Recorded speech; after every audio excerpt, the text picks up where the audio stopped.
আমরা কক্সবাজারের কাছাকাছি প্রায় চলেই এসেছিলাম, কিছুক্ষণ পরেই নামবো। আর এত পরিমাণ নামার পরে বৃষ্টি হচ্ছিল, যার কারণে আর কি আমি হোটেলের ভিডিও ক্লিপটা নিতে পারি নাই। তো আমরা কিন্তু অবশেষে হোটেলে উঠে পড়েছিলাম। আর হোটেলের রুমগুলো কিন্তু আমার অনেক বেশি পছন্দ হয়েছিল, অনেক বড় বড় ছিল।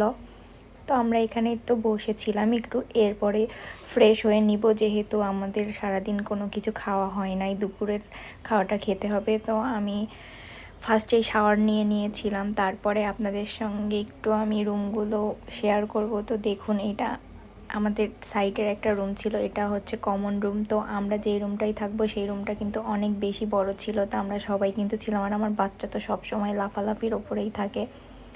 তো সাইডে কিন্তু একটা কিচেন ছিল। তো আমি বারান্দাতে যেই দেখতে পাই একটা কিচেন। তো আমরা যদি জানতাম যে এখানে রান্নাঘর থাকবে, তাহলে বাসা থেকে সব কিছু বেঁধে নিয়ে আসতাম, এখানেই রান্না করে খাইতাম। তো এই দেখুন, এখানে রান্নাঘর আছে।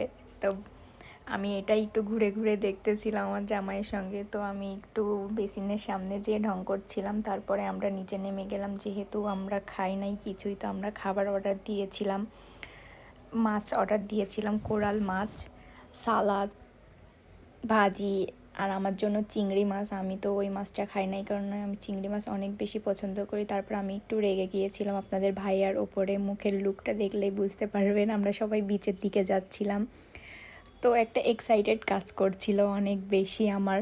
তো আমরা সবাই হেঁটে, বিচ আমাদের হোটেল থেকে বেশি দূরে ছিল না, যার কারণে আমরা সবাই হেঁটেই বিচে চলে যাচ্ছিলাম। আর আমি আর আমার বাচ্চা তো বিচ দেখে দুইজন মনে করেন আগে আগে ছিলাম।